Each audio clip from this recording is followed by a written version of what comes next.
बहुत स्वागत है आप सभी का, आप सभी के पसंदीदा कार्यक्रम मसला में। और मैं हूं आपके साथ ज्योति।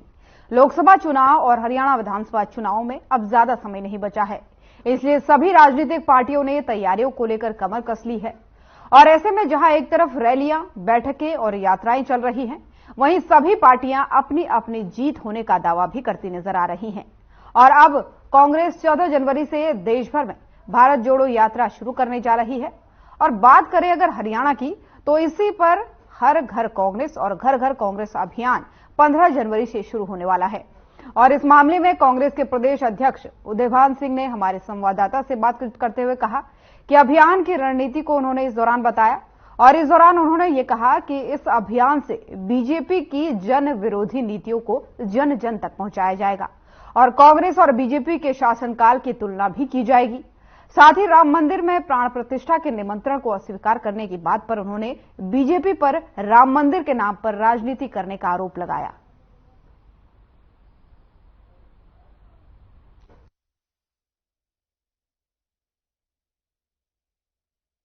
हर घर कांग्रेस, हर घर कांग्रेस, जिसके माध्यम से हम हर बूथ पर हम कमेटी बना रहे हैं। 21 से 31 आदमी की बूथ इंचार्ज होगा और बूथ इंचार्ज के माध्यम से सभी गांव में, सभी बूथ पर ये कार्यक्रम पहुंचाया जाएगा।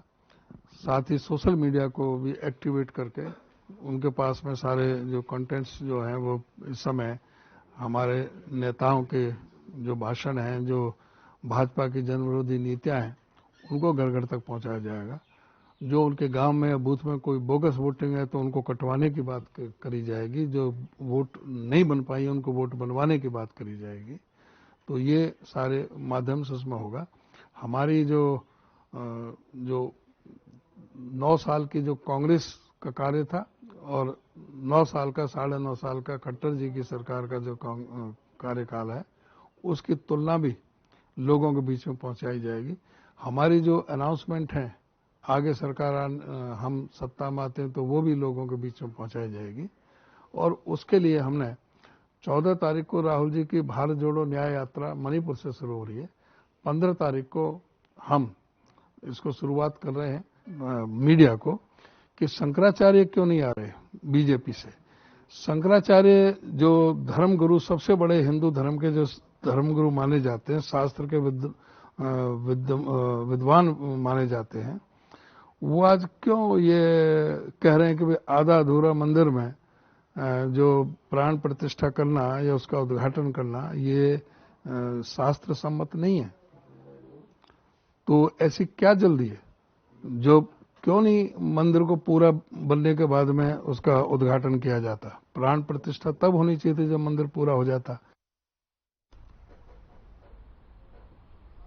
और इन्हीं तमाम मुद्दों पर चर्चा के लिए हमारे साथ मेहमानों का पैनल जुड़ चुका है। सबसे पहले तारुफ उनका आपसे करवा दूं।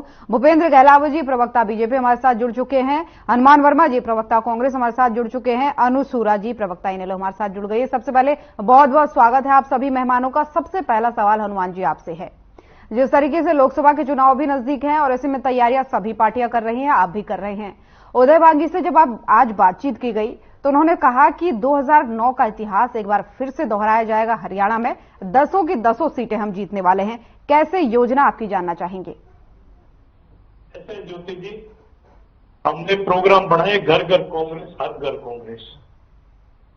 बूथ लेवल की 31 सदस्यीय कमेटी बनाएंगे और जो हमारी योजना है, जो हम करना चाहते हैं सरकार आने के बाद, वो सभी मुद्दे से 6,000 बुढ़ा पेंशन की बात करूं, चाहे 300 यूनिट बिजली की बात करूं, चाहे 100 गज के प्लाट जो भारतीय जनता पार्टी ने जो योजना बंद कर दी उनको पुनः करने की बात हो, ये सभी मुद्दे लेके हम जनता के बीच जाएंगे।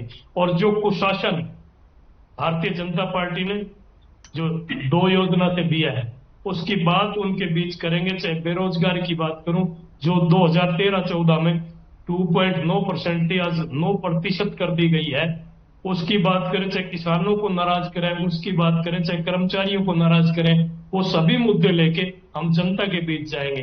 हमारे 2009 के शासन की बात और बीजेपी के 9 साल की कुशासन की बात जनता के बीच बताएंगे। और इसमें कोई दो राय नहीं, जिस तरीके से बम्पर ज्वाइनिंग कांग्रेस में हो रही है। 37 के करीबन एक्स मंत्री, act MLA Bharatiya Janata party, JJP, अन्य दलों को छोड़कर कांग्रेस में ज्वाइन हुए हैं। इसमें कोई दो राय नहीं कि कांग्रेस। तो हनुमान जी एसआर के गुट की नाराजगी कैसे मिटाएंगे ये बताइए, या फिर उनके नाराजगी के साथ ही ये चुनाव जीत जाएंगे? ज्योति जी, इसमें कोई दो राय नहीं, कोई नाराजगी नहीं है। कांग्रेस एकमुश्त है, चाहे एसआर के की बात करें, चाहे सभी एक हैं, और वो अपने अपने क्षेत्र जो है, चाहे सुरजेवाड़ा की बात करूं, चाहे शैलजा जी की बात करूं, चाहे किरण जी की बात करूं, वो अपने अपने क्षेत्र को मजबूत करने में लगे हुए हैं। और इसमें कोई दो राय नहीं कि कांग्रेस 10 की 10 सीटें जीतने जा रही, 10 की 10 लोकसभा। ठीक है। भूपेंद्र गहलावत जी, आपके पास आना चाहूंगी। जिस तरीके से आपने हनुमान जी को सुना, आज उदयभान जी से जब बातचीत की गई तो उन्होंने कहा कि 2009 के इतिहास को एक बार हम फिर से दोहराएंगे, 10 सीटें जीतेंगे। तो ऐसे में बीजेपी कैसे जवाब देने वाली है? देखिए, सबसे पहले तो ज्योति जी, मैं आपको, मेरी आवाज रिपीट हो रही है, इसको ठीक कराइए। आपकी आवाज साफ आ रही है, आप कहिए, अपनी बात रखिए।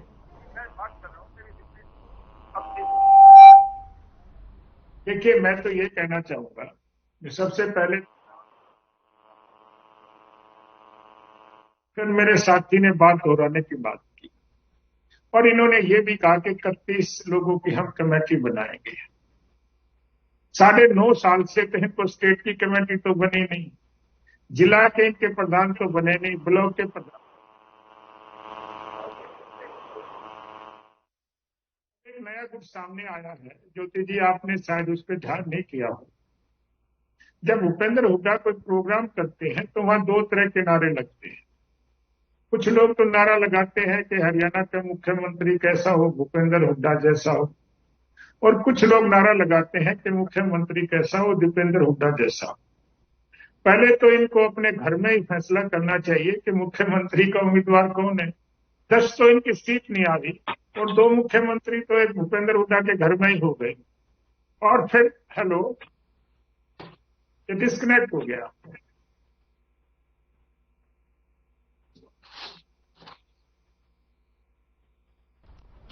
आपको जोड़ रहे हैं, आपकी आवाज आ रही है, आप अपनी बात रखिए।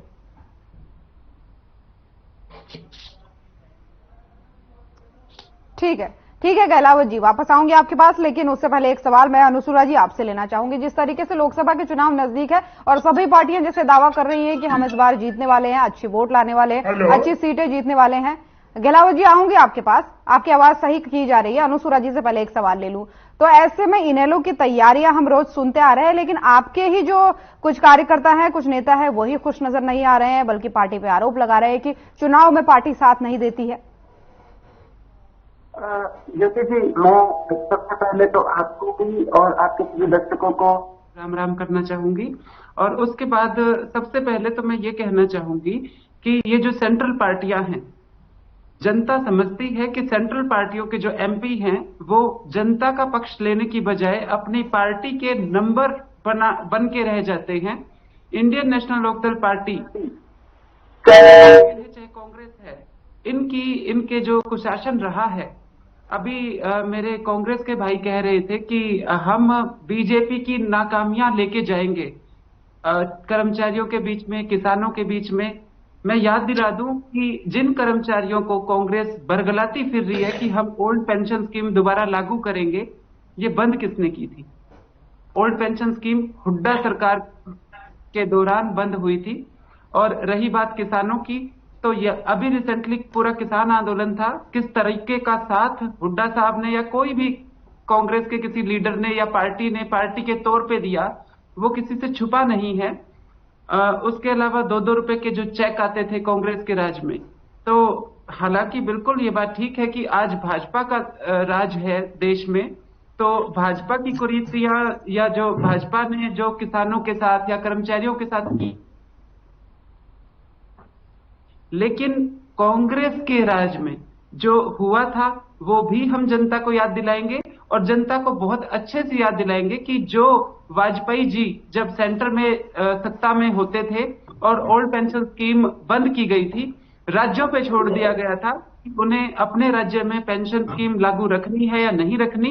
तब किस तरह से लेकिन आपने मेरी बात का जवाब नहीं दिया। कांग्रेस का रवैया, ये सब तो ठीक है, आपने मेरी बात का जवाब नहीं दिया। जब मैंने आपसे पूछा कि आदमपुर उपचुनाव में जो प्रत्याशी रहे थे आपके कुरड़ा राम जी, उन्होंने पार्टी छोड़ी है और उन्होंने आरोप लगाया है कि चुनाव में पार्टी साथ नहीं देती है।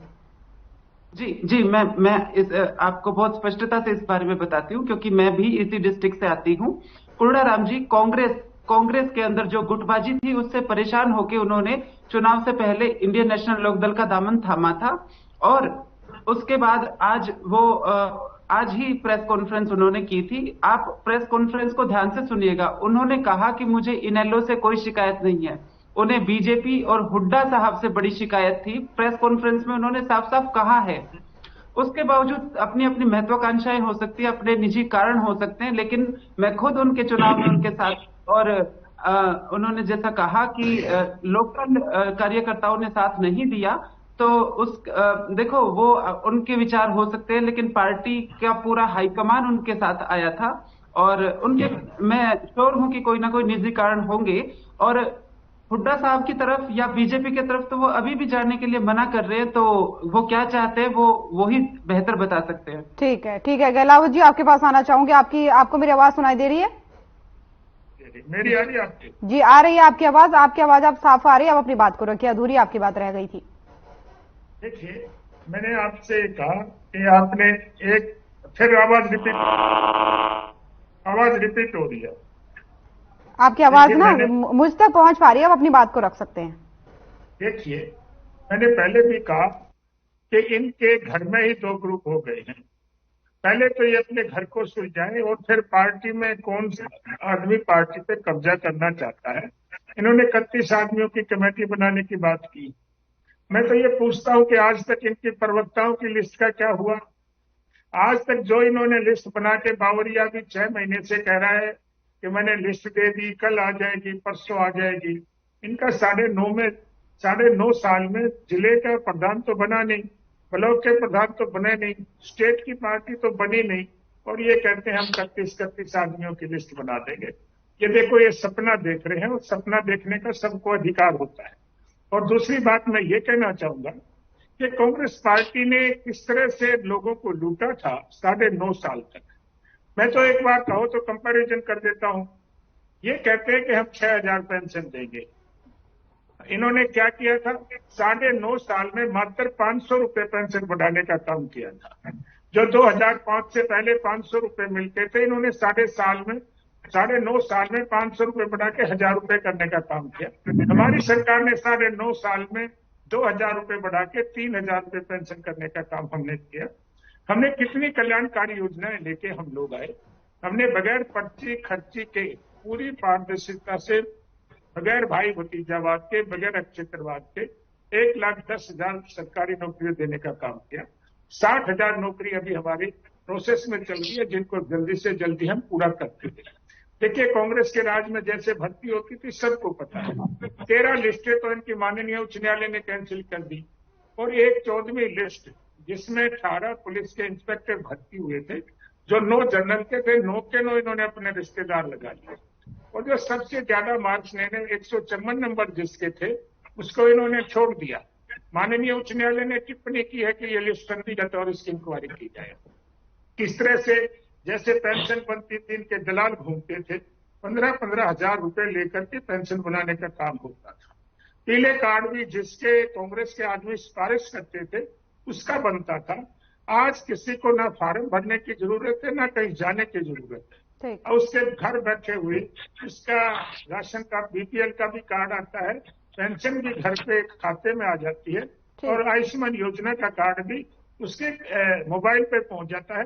हमने सभी किस्म में पारदर्शिता लोग लेके आए हैं। गहलावत जी, आपके सवालों का जवाब एक बार ले लेती हूँ। हनुमान जी, आपके पास वापस आना चाहूंगी। जिस तरीके से आपने दोनों को सुना, 2 सवाल आपके लिए बन रहे हैं। वो एक तो अनुसुरा जी आपसे कह रही है कि जो ओपीएस है वो बंद किसने की है, जिसको आप दोबारा खोलने की बात कर रहे हैं, चलाने की बात कर रहे हैं, लाने की बात कर रहे हैं, वो बंद किसने की। और दूसरा, गहलावत जी आपसे पूछ रहे हैं कि आप ये तय कर ले कि सीएम कौन बनेगा, आपका सीएम का चेहरा कौन है। वैसे एक बात है, हमारा सीएम का चेहरा जो होगा वो केंद्रीय नेतृत्व तय करता है। उससे पहले चुनाव होता है, चुनाव के बाद एमएलए की मीटिंग होती है, उसके बाद जो है ना वो चुना जाता है। उसके बाद की जो बातें हैं वो आज पूछ रहे हैं। हमारा सीएम का चेहरा जो होगा वो आपके सामने आ जाएगा। लेकिन मैं एक बात कहना चाहता हूँ, आपने अभी पीपीपी की बात करी, परिवार परेशान पत्र, जिसके कारण पूरा हरियाणा दुखी है, लोग लाइनों में लगे हुए हैं। पोर्टल, किसानों को क्या पता बेचारों को पोर्टल क्या चीज होती है, वो पढ़े लिखे कहाँ है, वो जा जाके लाइनों में लगते हैं। आप यूरिया नहीं दे रहे, आप डीएपी नहीं दे रहे। जिस तरीके से आपका कुशासन, आपने कौशल विकास निगम बना दिया, ये कौशल विकास निगम थोड़ी है, कौशल विनाश निगम है। यहाँ पीएचडी बच्चे बेचारे 18,000 में नौकरी करने पे बेचारे मजबूर हो गए। आपने वो सरकारी नौकरियां कहां बेच दी? उपेंद्र जी, जो आप बात कह रहे हैं, सरकारी नौकरियां कहां चली गई? ये तो कौशल विकास निगम सिर्फ अपने एमपी एमएलए का कोटा आपने बना दिया, उससे आप लगा रहे हो। और मैं बहन जी से एक बात कह रहा हूं, अन्नू जी से, कि अभी कुलराम जी ने कांग्रेस से दुखी होके, भूपेंद्र सिंह हुड्डा जी से दुखी होके या किसी अन्य से दुखी होके कांग्रेस छोड़ी थी। ये आपकी बात पे फूल चढ़ा रहा हूं बहन जी, जब उन्होंने छोड़ी थी, अब आईएनएलडी छोड़ के वो कह रहे हैं, वो यूं कह रहे हैं कि हम ना कांग्रेस में जाएंगे ना बीजेपी में जाएंगे। मैंने तो आपकी बात को सुन के ही कह रहा हूं। तो फिर ऐसी क्या कमी आईएनएलडी में थी जिसके कारण कुलराम जी ने पार्टी छोड़ दी? कोई तो कारण होगा। उन्होंने जो बातें कही है कि वहां उनकी अनदेखी हुई, इस कारण छोड़ दी। और बीजेपी के साथी से एक बात कहना चाहता हूं, आज पूरा हरियाणा प्रदेश भारतीय जनता पार्टी के खिलाफ हो चुका है। उन्होंने कर्मचारी नाराज कर दिए, उन्होंने व्यापारी नाराज कर दिए, उन्होंने एससी धरने पे बैठे पटवारी नाराज कर दिए। और पटवारियों को तो एक बात कह रहे हैं कि हम आपकी सुनेंगे, तो 2024 में तो सत्ता बदलने वाली है, कब सुनेंगे? थोड़ी देर पहले मैंने एक डिबेट में देखा, एक साथी इन्हीं का प्रवक्ता बैठा था, वो एक बात कह रहा था, इनकी सारी मांगे हम पूरी करेंगे। और आज तक वो पटवारी बेचारे यूं कह रहे हैं कि कोई एक भारतीय जनता पार्टी का कोई भी एमपी एमएलए हमारी सूद लेने तक नहीं आया। जिस तरीके से बॉर्डर के ऊपर बैठे किसानों के साथ इन्होंने कुठाराघात किया था, व्यापारियों के साथ ये कुठाराघात कर रहे हैं, कर्मचारियों के साथ कुठाराघात कर रहे हैं। ये तो जब जनता के बीच जाएंगे उनको पता चल जाएगा। एक बात और कहना चाहता हूँ ज्योति जी, इन्होंने एक अन्नदाता यात्रा निकाली, अन्नदाता यात्रा निकाली। अन्नदाता कौन होता है? अन्नदाता तो या तो किसान है या फिर इन्होंने दोनों बेइज्जती करी। इन्होंने तो गरीबों को बुला के और हम ये राशन दे रहे, ये योजनाएं तो पहले की सरकारों में भी होती थी। इन्होंने क्या ऐसा गढ़ जीत लिया वहां जाके धरती माता की और जो अन्नदाता किसान होते हैं उनकी बेइज्जती करने का काम ये लोग करते हैं। आपके सवालों का जवाब ले लेती हूँ, लेकिन उससे पहले अनु जी कुछ कहना चाह रही है। अनु जी अपनी बात रखिए। हनुमान जी, मैं आपको की बात का जवाब देना चाहूंगी जो आपने कुलराम जी की बात करी। आपने कहा कि आपके एक नेता तो हमारी पार्टी ने बनाया कुलराम को, कांग्रेस के लिए तो वो एक आम कार्यकर्ता थे, शायद इसीलिए उन्हें इग्नोर कर रही थी लगातार कांग्रेस। और कुलराम जी ही नहीं, आज भी आप विधानसभा में देखोगे तो हम तो नर्सरी है नेता बनाने की। इंडियन नेशनल लोकदल तो नर्सरी है जहां नेता बनते हैं। आज भी आप देखोगे तो 60-70% से भी ज्यादा नेता इंडियन नेशनल लोकदल के बनाए हुए ही आपको विधानसभा में नजर आएंगे। तो हमारे लिए, इनेलो के लिए तो ये नई बात नहीं है। हम तो आम व्यक्ति को नेता बनाते आए हैं और आगे भी बनाएंगे। फिर वो क्यों इनेलो छोड़ जाते हैं अनु जी? तो नहीं, देखो, निजी महत्वाकांक्षाएं होती हैं। आज भी बहुत लोग हैं विधानसभा में जो इनेलो के जरिए ही राजनीति में आए।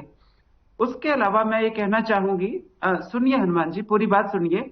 अब मैंने आपकी बात का जवाब दिया, मैं अब बीजेपी पे आना चाहूंगी कि हमने जो परिवर्तन यात्रा करी उसमें हमने देखा, जो अभी गहलावत साहब बोल रहे थे कि हमने विकास किया, हमने योजनाएं चलाई, तो जो जनहित की योजनाएं भाजपा ने चलाई हैं उनका किस तरह से धरातल पे दिवालिया पीटा हुआ है वो हम देख के आए हैं। आपने बात करी कि हमने पीले कार्ड बनाए, कितने साल से राशन कार्ड नहीं बन रहे हैं? क्या गहलावत साहब, आपको ऑफिस में बैठे हो, आपको पता है गरीब आज कितना त्राहिमाम कर रहा है? राशन कार्ड बन नहीं रहे हैं बहुत टाइम से, और आप कह रहे हो कि हमने पीले कार्ड बना दिए। आप जो योजनाएं आप लागू करते हो वो धरातल पे उनकी क्या स्थिति है, आप वो भी, मैं आपसे निवेदन करूंगी थोड़ा पता लगाइए। गहलावत जी से पूछ लेती हूँ। गहलावत जी, मेरी आवाज आ पा रही है आप तक?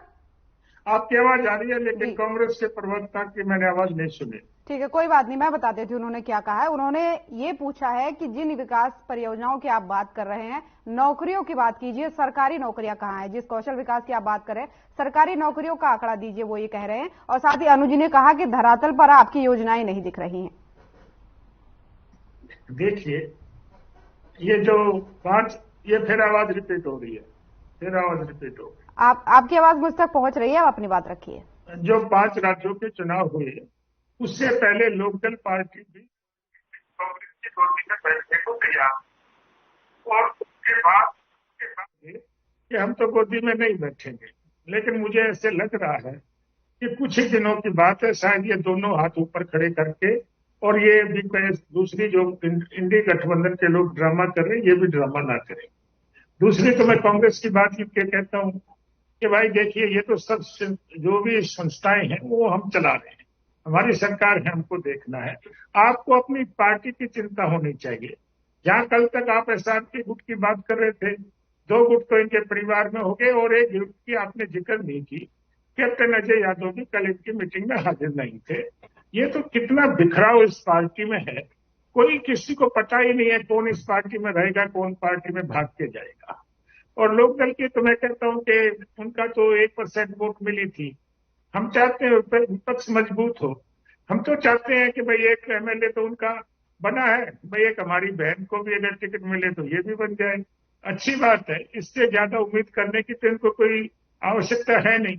और जब हमारी पार्टी की कौन कहता है, मैं आंकड़े दे रहा हूं, जो बुजुर्गों को पेंशन हम 3,000 रुपए दे रहे हैं, वो 20 लाख लोगों को कांग्रेस के राज में मिलती थी 2014 में।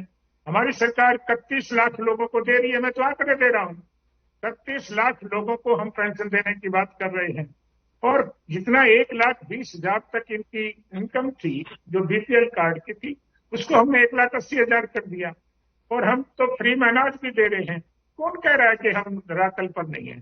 सारी जनता हमारे ले रही है।